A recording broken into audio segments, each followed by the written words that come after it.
سلام کرنے کے آداب۔ حضرت برا بن عازب رضی اللہ تعالی عنہ فرماتے ہیں کہ حضور اقدس صلی اللہ تعالی علیہ وسلم نے ہمیں 7 باتوں کا حکم دیا۔ 1، مریض کی عیادت کرنا۔ 2، جنازوں کے پیچھے چلنا۔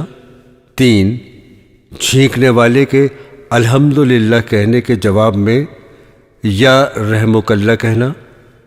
4، کمزور آدمی کی مدد کرنا۔ 5، مظلوم کی امداد کرنا۔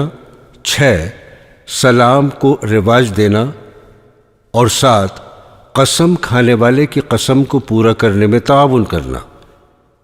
اس حدیث پاک میں ایک چیز سلام کو رواج دینا اور آپس میں ایک دوسرے سے ملاقات کے وقت سلام کرنا ارشاد فرمائی گئی ہے۔ سلام کرنے کا طریقہ اللہ تعالیٰ نے ہمارے لیے ایسا مقرر فرمایا ہے جو ساری دوسری قوموں سے بالکل ممتاز ہے۔ ہر قوم کا یہ دستور ہے کہ جب وہ آپس میں ملاقات کرتے ہیں تو کوئی نہ کوئی لفظ ضرور استعمال کرتے ہیں۔ کوئی ہیلو کہتا ہے، کوئی گڈ مارننگ کہتا ہے، کوئی گڈ ایوننگ کہتا ہے، کوئی نمستے کہتا ہے، کوئی نمسکار کہتا ہے۔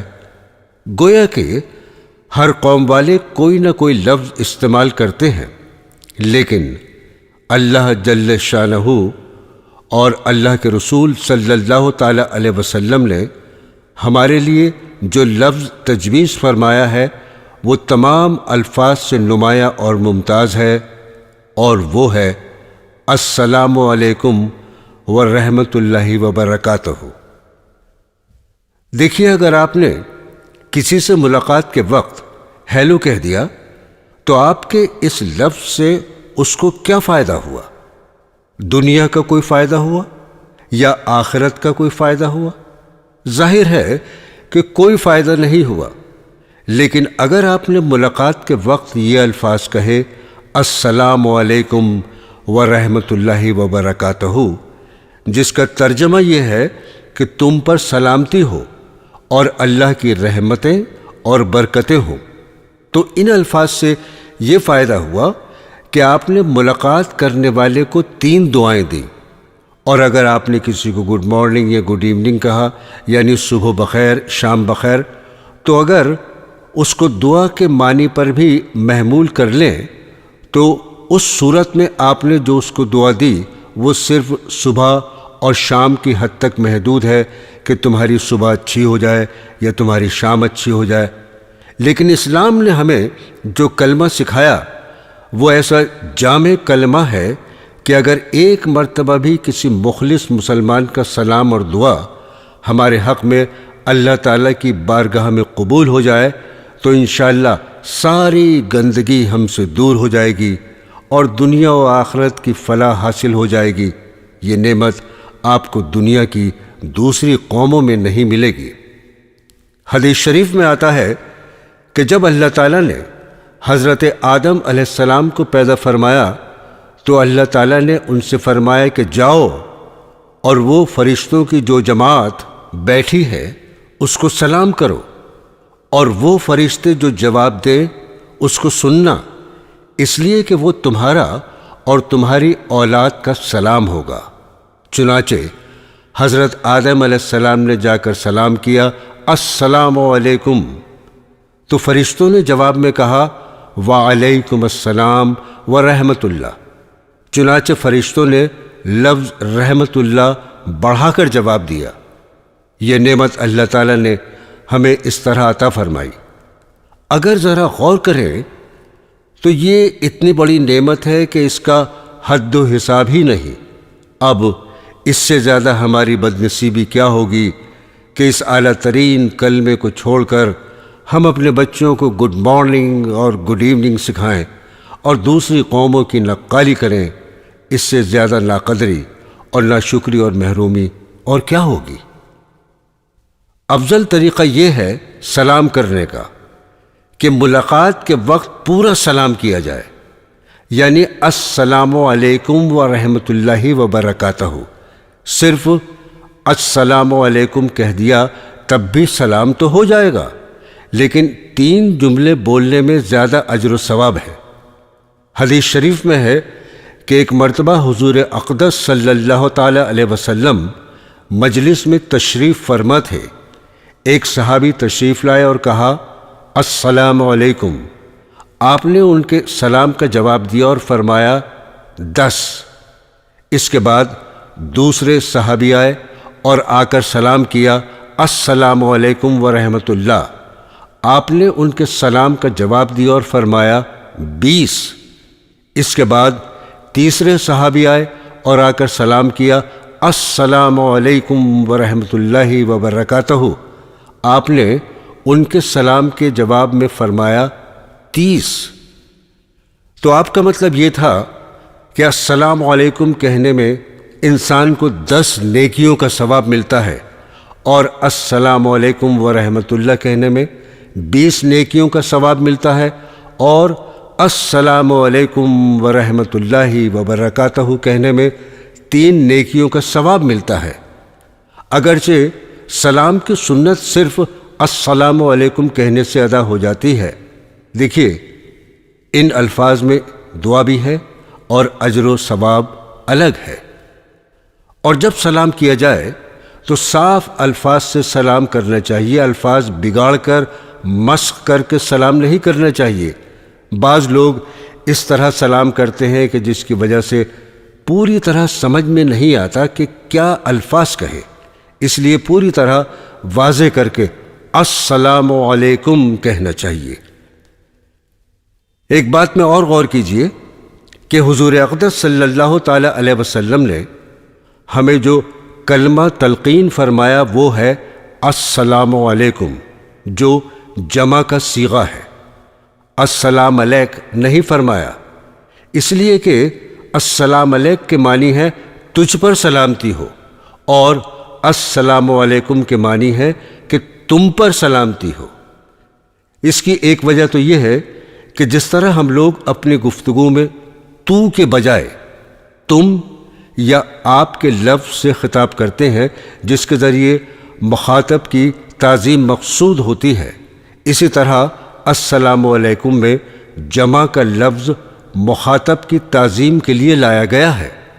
لیکن بعض علماء نے اس کی وجہ یہ بیان فرمائی کہ اس لفظ سے ایک تو مخاطب کی تعظیم مقصود ہے، دوسرے یہ کہ جب تم کسی کو سلام کرو تو سلام کرتے وقت یہ نیت کرو کہ میں 3 افراد پر سلام کرتا ہوں، ایک اس شخص کو اور 2 ان فرشتوں کو سلام کرتا ہوں جو اس کے ساتھ ہر وقت رہتے ہیں، جن کو کرامن کاتبین کہا جاتا ہے۔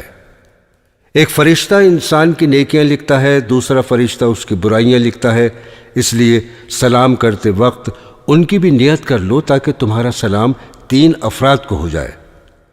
اور اب انشاءاللہ 3 افراد کو سلام کرنے کا ثواب مل جائے گا، اور جب تم فرشتوں کو سلام کرو گے تو وہ تمہارے سلام کا ضرور جواب بھی دیں گے، اور اس طرح ان فرشتوں کی دعائیں تمہیں حاصل ہو جائیں گی جو اللہ تعالیٰ کی معصوم مخلوق ہیں۔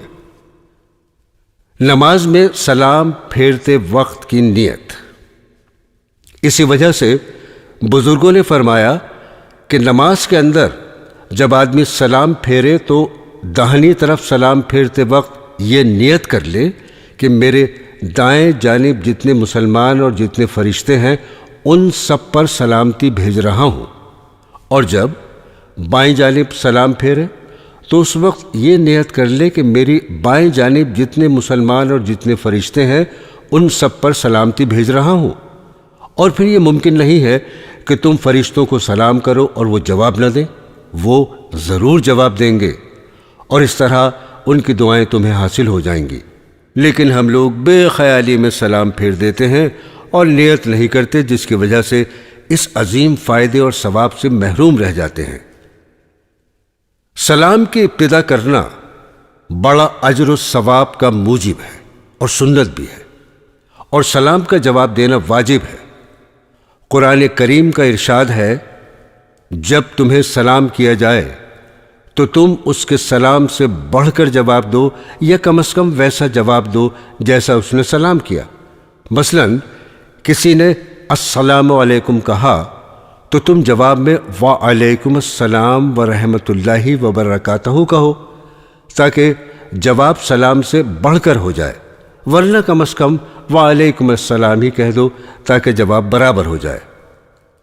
اگر مجلس میں بہت سے لوگ بیٹھے ہیں اور ایک شخص اس مجلس میں آئے تو وہ آنے والا شخص ایک مرتبہ سب کو سلام کر لے تو یہ کافی ہے، اور مجلس میں سے ایک شخص اس کو سلام کا جواب دے دے تو سب کی طرف سے واجب ادا ہو جائے گا، ہر ایک کو علیحدہ علیحدہ جواب دینے کی ضرورت نہیں ہے۔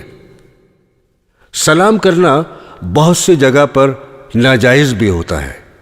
مثلا جب کوئی شخص دوسرے لوگوں سے کوئی دین کی بات کر رہا ہو اور دوسرے لوگ سن رہے ہوں تو اس وقت آنے والے کو سلام کرنا جائز نہیں، بلکہ سلام کیے بغیر مجلس میں بیٹھ جانا چاہیے۔ اسی طرح ایک شخص اگر تلاوت کر رہا ہے اس کو سلام کرنا بھی جائز نہیں، اسی طرح ذکر کرنے والے کو سلام کرنا جائز نہیں۔ تو خلاصہ یہ ہے کہ جب کوئی آدمی کسی کام میں مشغول ہو اور اس بات کا اندیشہ ہو کہ تمہارے سلام کا جواب دینے سے اس کے کام میں حرج ہوگا تو ایسی صورت میں سلام کرنے کو پسند نہیں کیا گیا ہے، اس لیے ایسے موقع پر سلام نہیں کرنا چاہیے۔ دوسرے کے ذریعے سلام بھیجنا۔ بعض اوقات ایسا ہوتا ہے کہ ایک شخص دوسرے شخص کا سلام پہنچاتا ہے کہ فلاں شخص نے آپ کو سلام کہا ہے، اور دوسرے شخص کے ذریعے سلام بھیجنا بھی سنت ہے، اور یہ بھی سلام کے قائم مقام ہے، اور اس کے ذریعے بھی سلام کی فضیلت حاصل ہو جاتی ہے۔ لہذا جب کسی کو دوسرے کا سلام پہنچایا جائے تو اس کے جواب کا مسنون طریقہ یہ ہے علیہم وعلیکم السلام۔ اس کا مطلب یہ ہے کہ ان پر بھی سلامتی ہو جنہوں نے سلام بھیجا ہے، اور تم پر بھی سلامتی ہو۔ اس میں دو سلام اور دو دعائیں جمع ہو گئیں اور دو آدمیوں کو دعا دینے کا ثواب مل گیا۔ بعض لوگ اس موقع پر بھی صرف وعلیکم السلام سے جواب دے دیتے ہیں۔ اس سے جواب تو ادا ہو جائے گا لیکن صحیح جواب نہیں ہوگا، اس لیے کہ اس صورت میں آپ نے اس شخص کو تو سلامتی کی دعا دے دی جو سلام لانے والا ہے، اور وہ شخص جو اصل سلام بھیجنے والا تھا اس کو دعا نہیں دی۔ اس لیے جواب دینے کا صحیح طریقہ یہ ہے کہ علیہم وعلیکم السلام کہہ کر جواب دیا جائے۔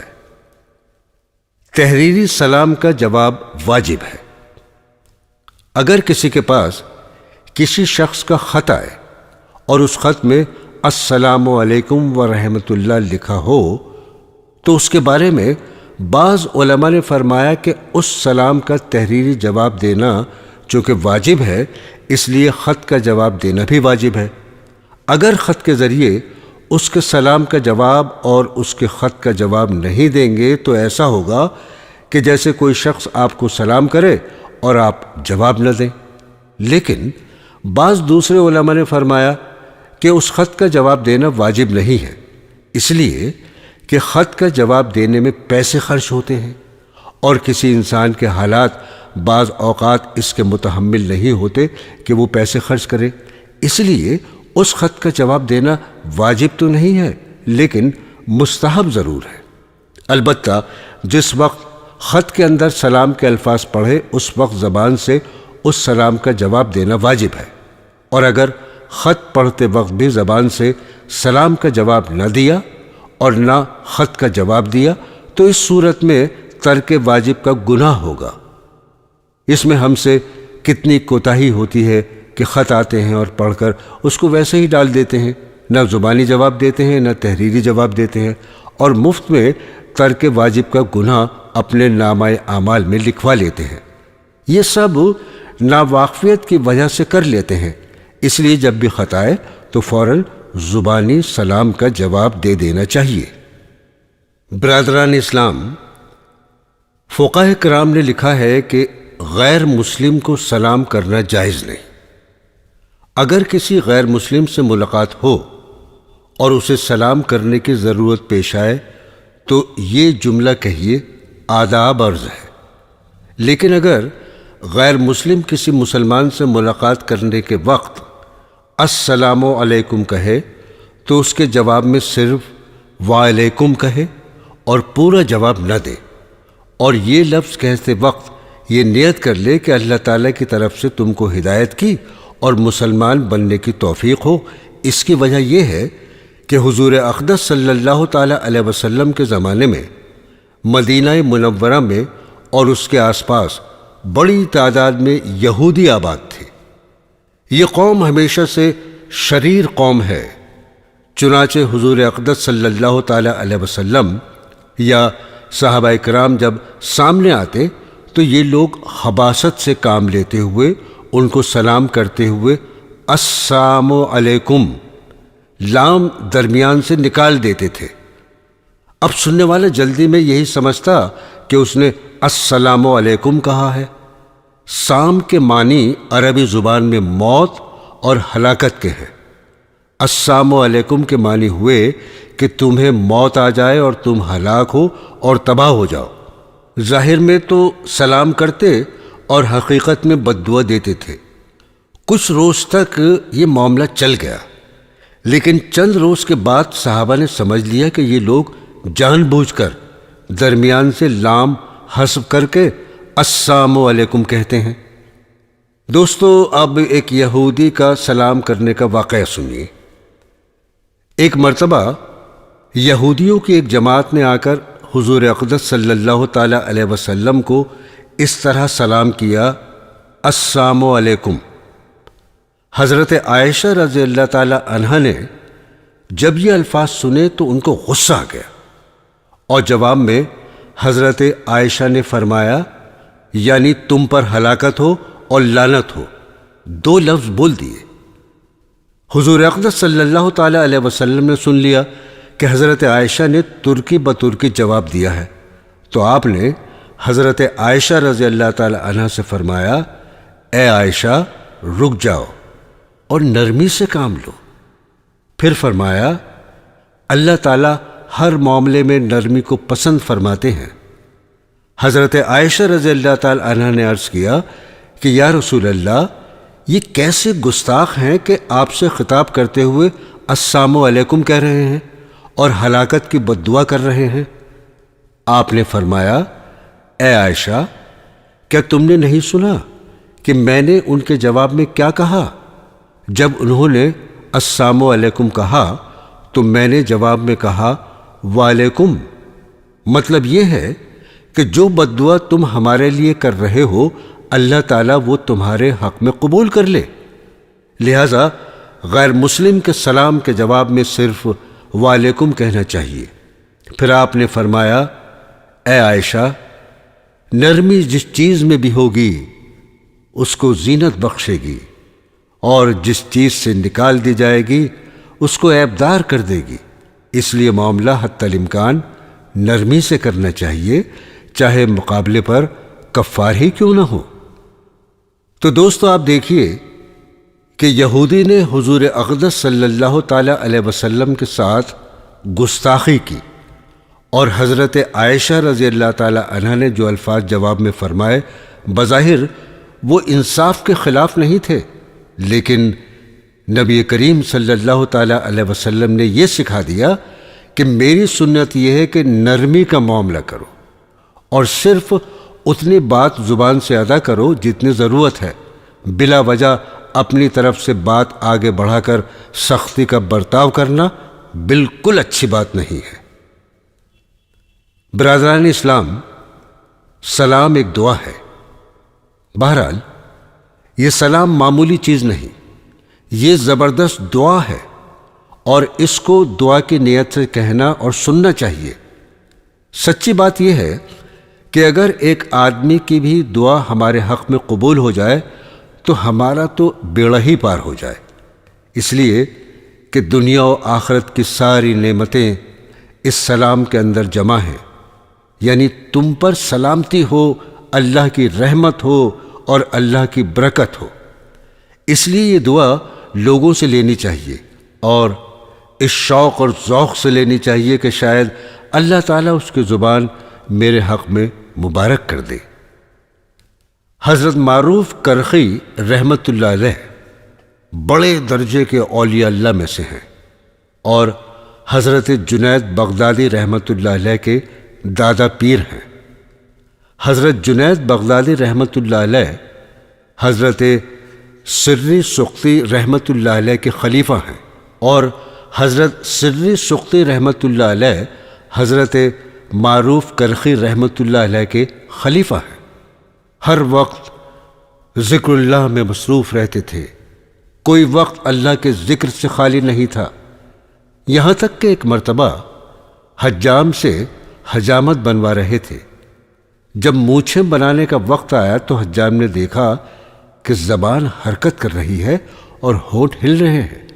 حجام نے کہا کہ حضور تھوڑی دیر کے لیے منہ بند کر لیجئے تاکہ میں آپ کی مونچھیں بنا لوں۔ حضرت نے جواب دیا کہ تم تو اپنا کام کر رہے ہو، میں اپنا کام نہ کروں؟ آپ کا یہ حال تھا، ہر وقت زبان پر ذکر جاری تھا۔ دوستو، اب سنیے حضرت معروف کرخی رحمت اللہ علیہ کا ایک واقعہ۔ ان کا واقعہ لکھا ہے کہ ایک مرتبہ سڑک پر سے گزر رہے تھے کہ راستے میں دیکھا کہ ایک سقا لوگوں کو پانی پلا رہا ہے اور یہ آواز لگا رہا ہے کہ اللہ اس بندے پر رحم کرے جو مجھ سے پانی پیے۔ حضرت معروف کرخی رحمت اللہ علیہ اس سقے کے پاس گئے اور اس سے کہا ایک گلاس پانی مجھے بھی پلا دو۔ چنانچہ اس نے دے دیا، آپ نے پانی لے کر پی لیا۔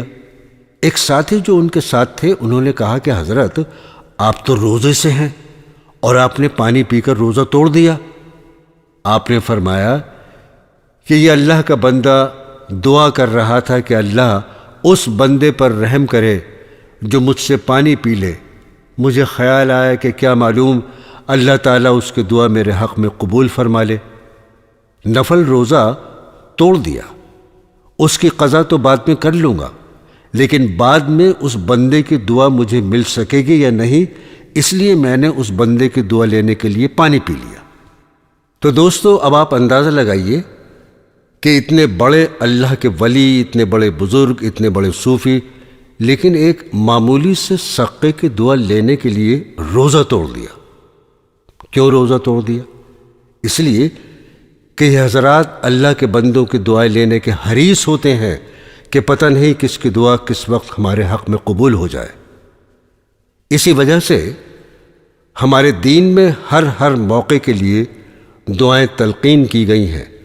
مثلا چھینکنے والے کے جواب میں کہو یا رحمک اللہ، اللہ تم پر رحم کرے۔ ملاقات کے وقت السلام علیکم کہو، تم پر سلامتی ہو۔ کوئی تمہارے ساتھ بھلائی کرے تو کہو جزاک اللہ، اللہ تعالیٰ تمہیں بدلہ دے۔ آج کل یہ رواج ہو گیا ہے کہ جب کوئی شخص دوسرے کے ساتھ کوئی بھلائی کرتا ہے تو اس کے جواب میں کہتا ہے کہ آپ کا بہت بہت شکریہ۔ یہ لفظ کہنا یا شکریہ ادا کرنا کوئی گناہ کی بات نہیں ہے، اچھی بات ہے۔ حدیث شریف میں ہے کہ جو شخص انسانوں کا شکریہ ادا نہیں کرتا وہ اللہ کا شکریہ بھی ادا نہیں کرتا۔ لیکن شکریہ ادا کرنے کا بہتر طریقہ یہ ہے کہ جس کا شکریہ ادا کر رہے ہو اس کو کچھ دعا دے دو تاکہ اس دعا کے نتیجے میں اس کا فائدہ ہو جائے۔ کیونکہ اگر آپ نے کہا کہ بہت بہت شکریہ تو ان الفاظ کے کہنے سے اس کو کیا ملا؟ کیا دنیا یا آخرت کی کوئی نعمت مل گئی یا اس کو کوئی فائدہ پہنچا؟ کچھ نہیں ملا۔ لیکن جب تم نے جزاک اللہ کہا تو اس کو ایک دعا مل گئی۔ بہرحال اسلام میں یہ طریقہ سکھایا گیا کہ قدم قدم پر دوسروں کو دعائیں دو اور دعائیں لو۔ اس لیے ان کو اپنے معمولات میں اور شب و روز کی گفتگو میں شامل کر لینا چاہیے۔ خود بھی ان کی عادت ڈالیں اور بچوں کو بھی بچپن ہی سے ان کلمات کو ادا کرنا سکھائیں۔ سلام کا جواب بلند آواز سے دینا چاہیے۔ ایک صاحب نے پوچھا ہے کہ سلام کا جواب بلند آواز سے دینا ضروری ہے یا آہستہ آواز سے بھی جواب دے سکتے ہیں؟ تو اس کا جواب یہ ہے کہ ویسے تو سلام کا جواب دینا واجب ہے، البتہ اتنی آواز سے جواب دینا کہ سلام کرنے والا وہ جواب سن لے، یہ مستحب اور سنت ہے۔ لیکن اگر اتنی آہستہ آواز سے جواب دیا کہ مخاطب نے وہ جواب نہیں سنا تو واجب تو ادا ہو گیا لیکن مستحب ادا نہیں ہوگا۔ لہذا بلند آواز سے جواب دینے کا اہتمام کرنا چاہیے۔ اللہ تعالی ہمیں ان باتوں پر عمل کرنے کی توفیق عطا فرمائے، آمین۔